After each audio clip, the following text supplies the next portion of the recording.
Hello, we're back with the rod building project. Today we finished final planing, so we're going to talk about binding and gluing.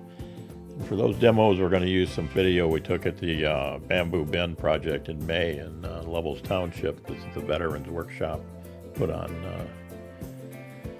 I work with Healing Waters, and it's Bamboo Bend project is what we got here. So we've got Chris Barron is the instructor, and I think is that Jerry? Jerry is the participant, and they're gluing up, and Chris is putting on the glue. We're using Urac, not Urac, Urac went out. Unibond 800, which is the new Urac.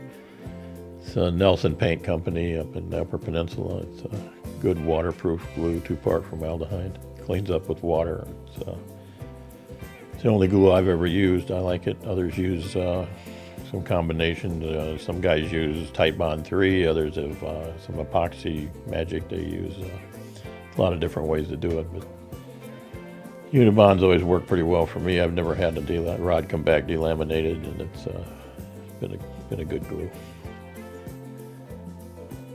So they're putting it on with a toothbrush. No brain surgery here. I just smear the glue on, make sure everything's covered.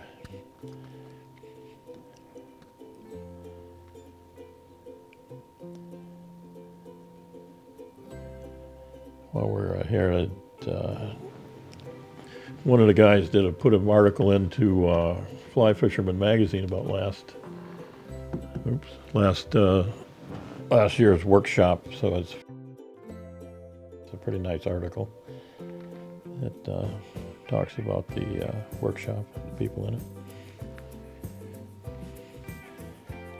Chris has recently became the glue chief, picking up from Rod Jenkins, who did it from almost the beginning. So we have different instructors that do different parts of the specialized parts like gluing. I did ferrules for a few years, and then I was lucky enough to hand that off to Chris Sparkman. So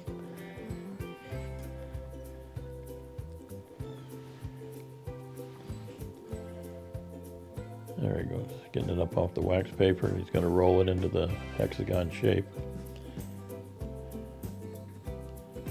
and take it around to the binder.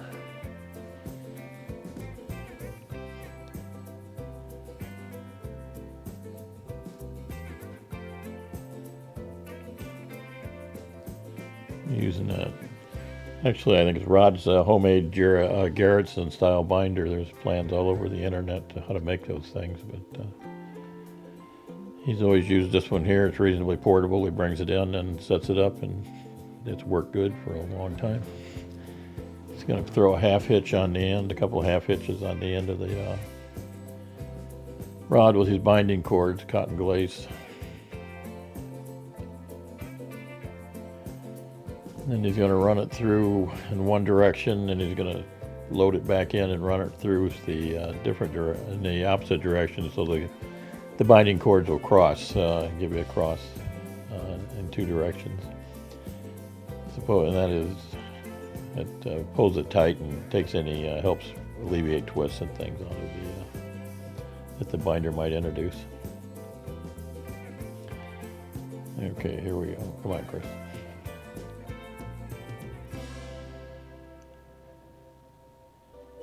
And there he goes.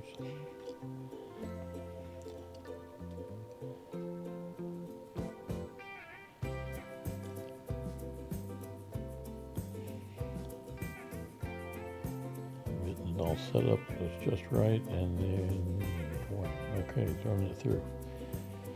You got to be a little careful with these, especially when you get to the skinny end, to make sure that nothing overlaps. You want everything to come out in a nice, good, tight-fitting hex. One of the disasters in binding is if you get your tips crossed, and then you got to figure out if you catch it early enough, you can pull it apart and re-glue it. If it dries, then you may have a 7-foot 3-inch rod instead of a 7-foot 6-inch rod.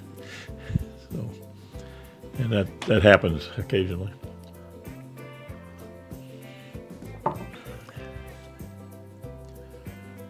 Oh, he's getting the tape off. He's got the rod taped. So he's pulling the tape. And he'll be pulling some more in just a minute. There he goes. This is like narrating a golf match. I mean, it's dead boring. Okay, he's got it through. He's going to pull it out, put a couple half hitches in it, and go back to the other end and do it again in the other direction.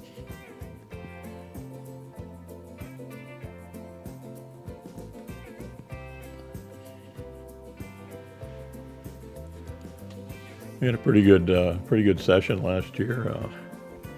I think we had two ladies in the workshop last year, Rona and Kathy, which is I think that's they're the second and third ladies we've had through the workshop, and all the time we did it. We had one a few years ago. A lady came through, so we may see more of that. Who knows? Okay, it's going back. I'm going to reset it and go the other direction.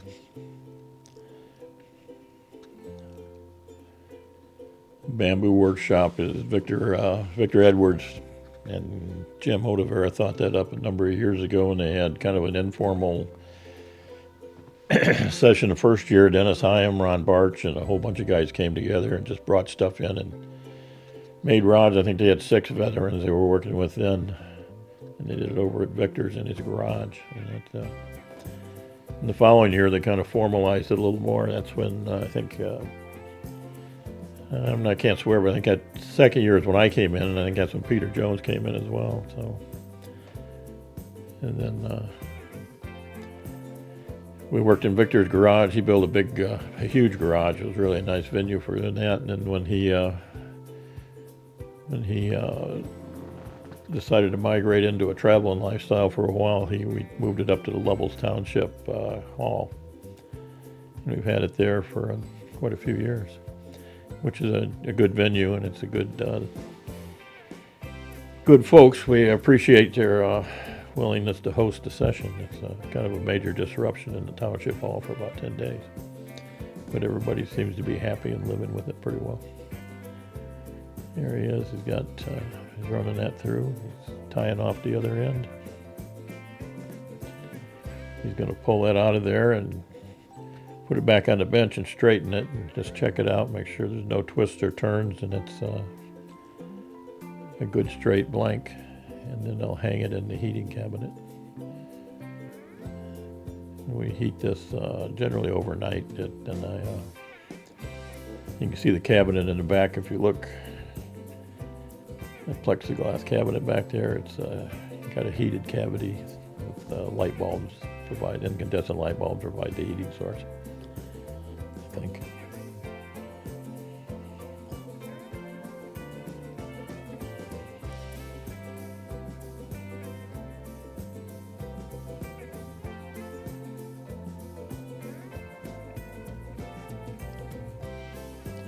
There's Steve Taylor offering some advice. Steve's one of the longtime instructors, one of the good guys.